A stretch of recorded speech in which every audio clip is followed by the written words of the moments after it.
Buenas noches con todos. Buenas noches con todos. Ahora sí, muy bien. Bienvenidos. Ahí está, gracias. Faltaba un poquito de volumen.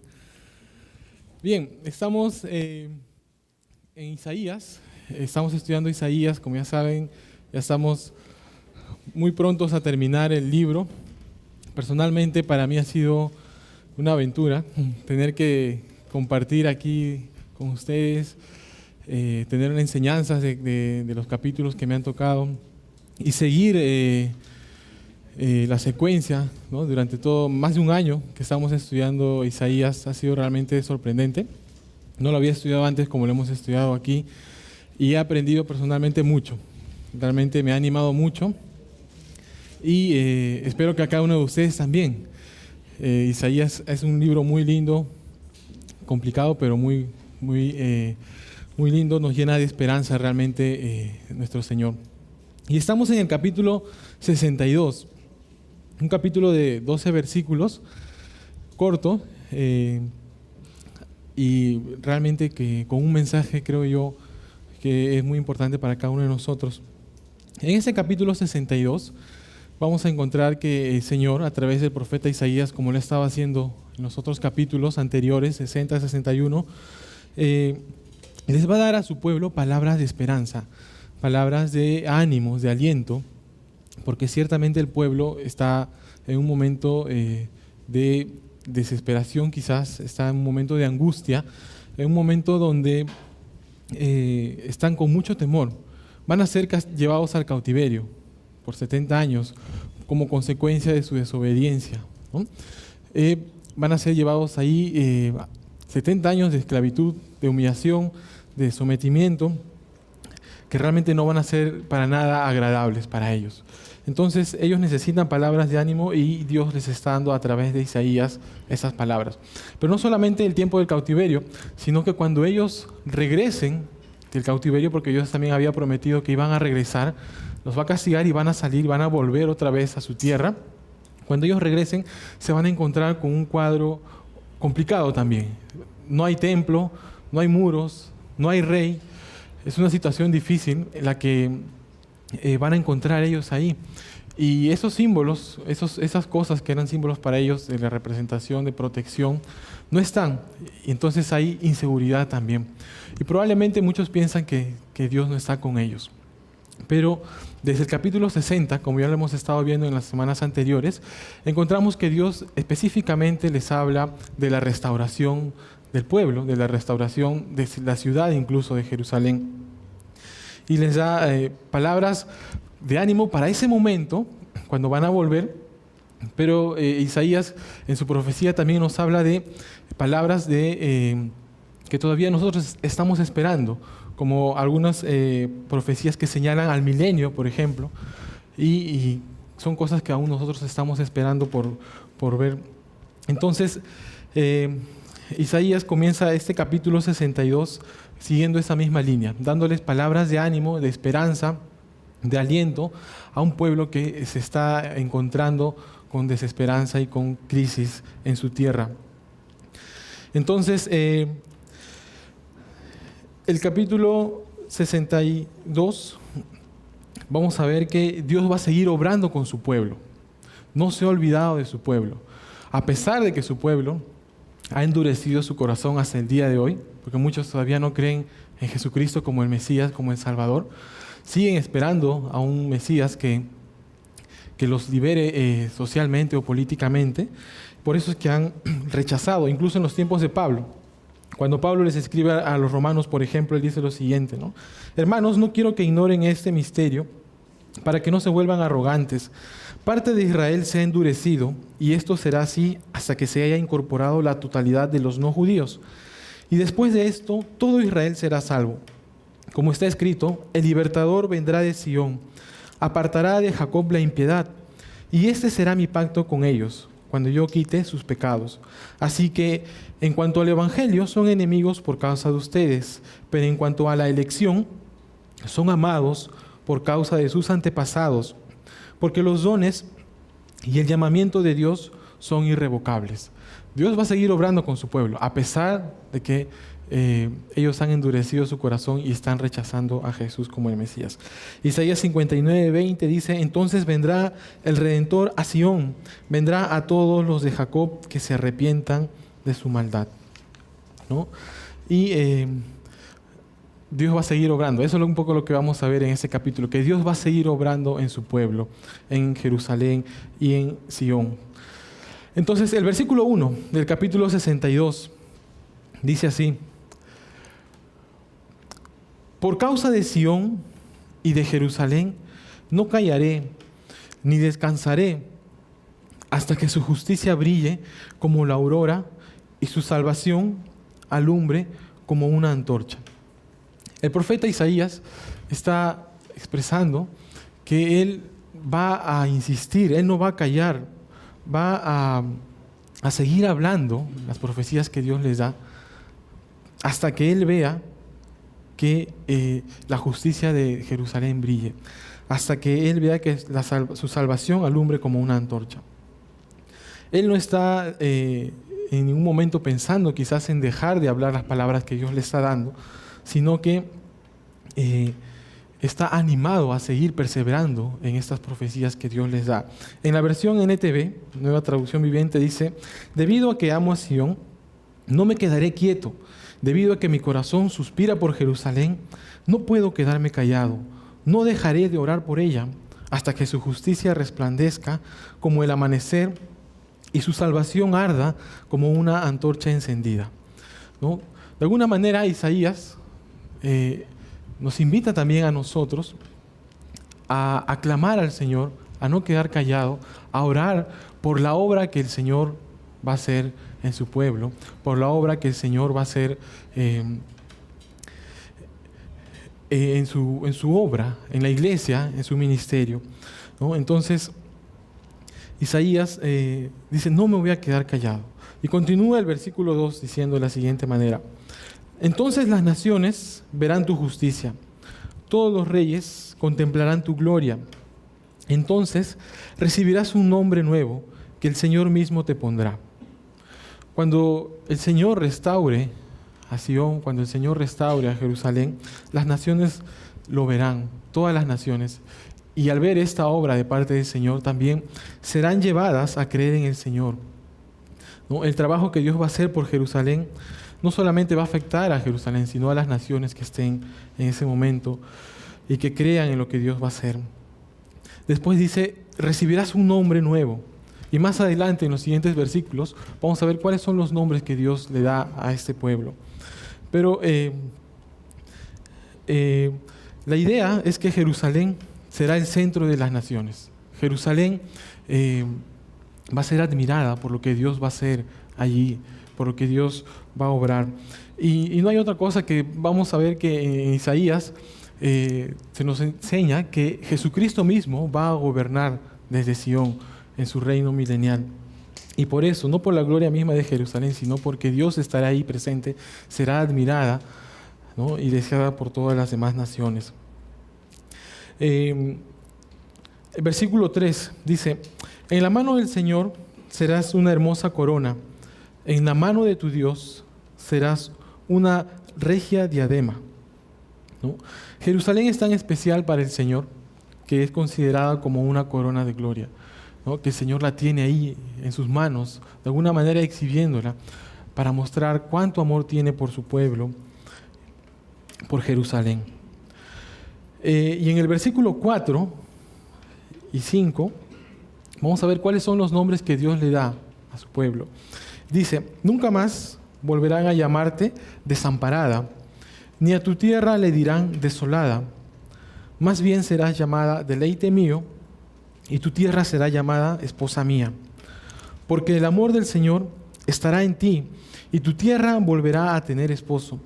Porque tus hijos se desposarán contigo, de la manera que un joven se desposa con una doncella.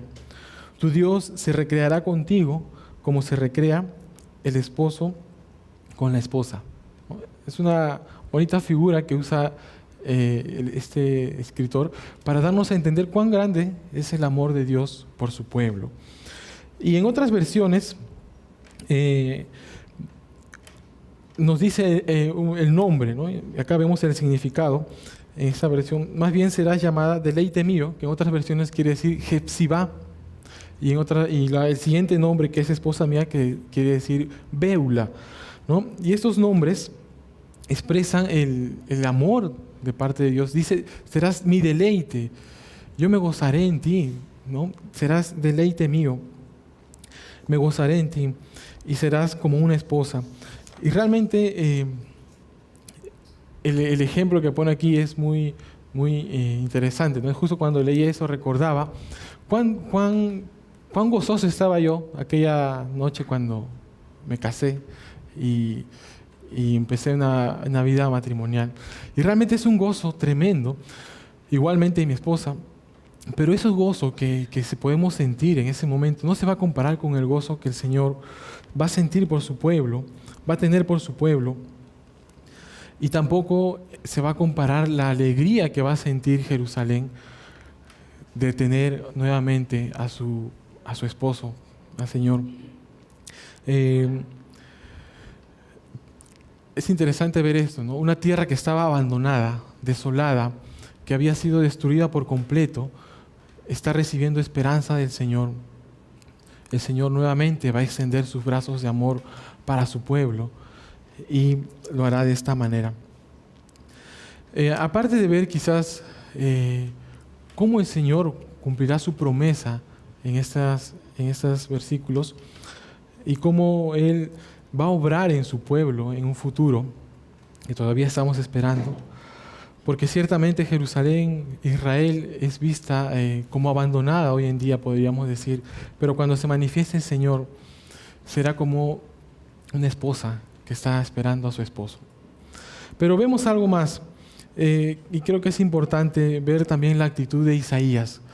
Él dice, no me quedaré callado, hablaré hasta que pueda ver la restauración del pueblo. Y podemos nosotros, de alguna manera, tomar la actitud de Isaías también, en el sentido de no quedarnos callados. Cada uno de nosotros hemos recibido el Evangelio de parte del Señor, ese Evangelio que ha cambiado nuestras vidas. ¿Y por qué no compartirlo? ¿Por qué no anunciar a aquellas personas que quizás por el pecado, como consecuencia del pecado, o porque simplemente por rebeldía, están alejadas del Señor, están en un abandono espiritual? Como dice Pablo en Efesios, están muertos espiritualmente en sus delitos y pecados. Entonces, pensaba en esto y veía que cada uno de nosotros podemos ser un tipo de Isaías en el sentido de no quedarnos callados y compartir el Evangelio a aquellas personas que lo necesitan. Y compartir cuán grande es el amor de Cristo por cada uno de nosotros, aquellas personas que se sienten abandonadas, que se sienten que Dios incluso las ha abandonado. Hay mucha gente que piensa que Dios los abandonó, que Dios no se acuerda de ellos, y que necesitan esperanza en su vida.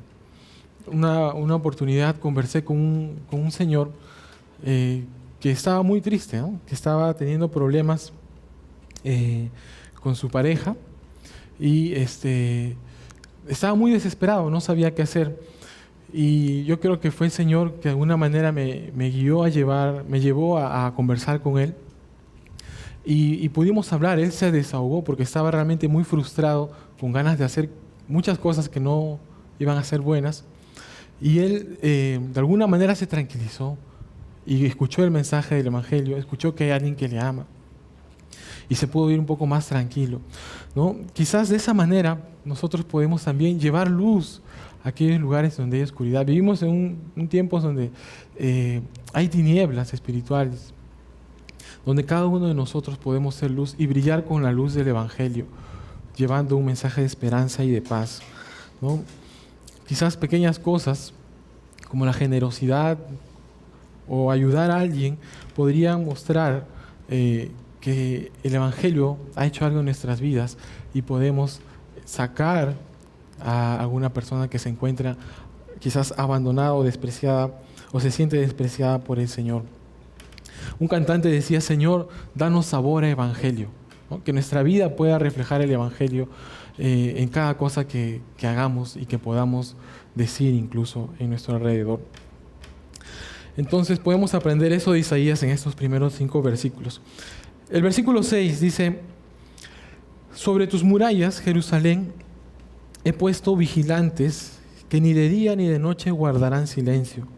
Ustedes, los que invocan al Señor, no se den descanso, ni tampoco lo dejen descansar, hasta que Él restablezca a Jerusalén y la convierta en alabanza de la tierra. ¿No? Estos vigilantes a los que se refiere aquí Isaías son aquellas personas que están velando por su pueblo. Es que Dios no solamente les está mostrando cuánto le ama a Jerusalén, sino que está ofreciendo también protección, ¿no?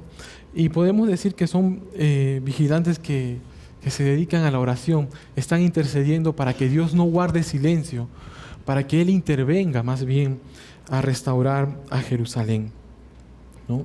Entonces, Dios le ofrece esto también a su pueblo. La última parte dice: Jerusalén, dice, hasta que la restablezca y la convierta en alabanza de la tierra, ¿no? Jerusalén se convertirá en alabanza realmente de muchas naciones. Las naciones, al ver lo que Dios está haciendo allí en ese lugar, van a alabar incluso a Jerusalén y van a venir. En el capítulo 60 de Isaías vemos mucho de esto, de cómo Dios restaurará y qué pasará en esa época del milenio cuando el Señor esté gobernando y Jerusalén sea el centro del mundo. Versículo 8 dice: el Señor ha jurado por su mano derecha y por el poder de su brazo: no volveré a alimentar a tus enemigos con tu trigo, ni gente extraña volverá a beber tu vino, fruto de tu trabajo. Quienes cosechen el trigo será quienes lo coman, y alabarán al Señor. Quienes vendimien los viñedos beberán el vino en los atrios de mi santuario. Cuando el pueblo decidió desobedecer a Dios, sus enemigos venían y realmente saqueaban lo que tenían, ¿no? Con Babilonia fue lo último, se llevaron de todo, pero incluso sus cosechas se las llevaban y el pueblo no disfrutaba de nada de lo que cosechaba. Entonces el Señor le está diciendo que una señal, ¿no?, de su restauración es eso, que no volveré a alimentar a sus enemigos con su comida, con su trigo, ni gente extraña volverá a beber su vino, sino que los que cosechen ese trigo comerán, y los que vendimen esas viñas beberán su propio vino. Esa será una señal de la restauración también. Entonces, vamos a ir a los últimos 2 versículos de este capítulo. El versículo 10 dice de la siguiente manera: pasen por las puertas de la ciudad, pasen por ellas, ábranle paso al pueblo, allanen el camino y quítenle las piedras, levanten la bandera sobre los pueblos, oigan lo que el Señor ha dado a conocer hasta los extremos de la tierra. Digan a la hija de Sión: aquí viene tu Salvador, su recompensa la acompaña, sus obras le anteceden. Ellos serán llamados pueblo santo, redimidos del Señor, y a ti te llamarán ciudad deseada y no desamparada. De esa manera vemos cómo Dios restaurará a su pueblo. Todavía no ha terminado de hacer su obra. Muchos piensan que Israel está abandonada, dejada al abandono, pero Dios todavía tiene que intervenir y mostrar de su gloria en su pueblo. Entonces, y esto es algo que vimos en los capítulos anteriores también. El pueblo había fallado y merecía el abandono. Había fallado de una manera muy grave con la idolatría, pero el Señor les está ofreciendo su restauración, su perdón. El Señor les está ofreciendo esperanza para que ellos puedan vivir. Cuando los problemas que ellos tenían ya no podían solucionarse, ellos miraban esas promesas de esperanza en un futuro de parte de Dios. De alguna manera nosotros también hemos fallado y merecemos el castigo del Señor. Merecemos estar alejados del Señor, porque la paga del pecado es la muerte, dice la palabra del Señor. Pero Él nos ha salvado con su propia sangre, muriendo en la cruz. No nos trata como merecemos, sino que se deleita haciéndonos su pueblo santo, nos embellece con su perdón. realmente lo que Dios nos ofrece a través de Jesucristo es muy grande. No nos da lo que merecemos. ¿Qué podemos hacer? ¿No? Podemos quizás tomar la actitud de Isaías y compartir lo que Dios ha hecho en nuestras vidas con el Evangelio y anunciar a otros que quizás se sienten abandonados o desechados por Dios, que en Cristo hay esperanza. No solo una esperanza en esta tierra, sino una esperanza que va más allá. Podemos orar, seguir orando para que el Señor siga, para que su obra siga creciendo y llegue a otras más personas, a otros más lugares. ¿Y por qué no orar por Israel? Para que este pueblo que ha sido escogido por Dios reciba a Jesucristo cuando se manifieste y no siga endurecido su corazón. En este capítulo, ¿no?, vemos cómo Dios continuará restaurando a su pueblo y nos llena de esperanza también. Saber que Dios va a obrar y que Dios no se ha olvidado de aquellos que Él ha elegido. Como verán, ha sido un capítulo corto, pero vamos a seguir conversando un poco en el tiempo de los grupos. Así que les invito a ponerse en pie, por favor, para orar un momento.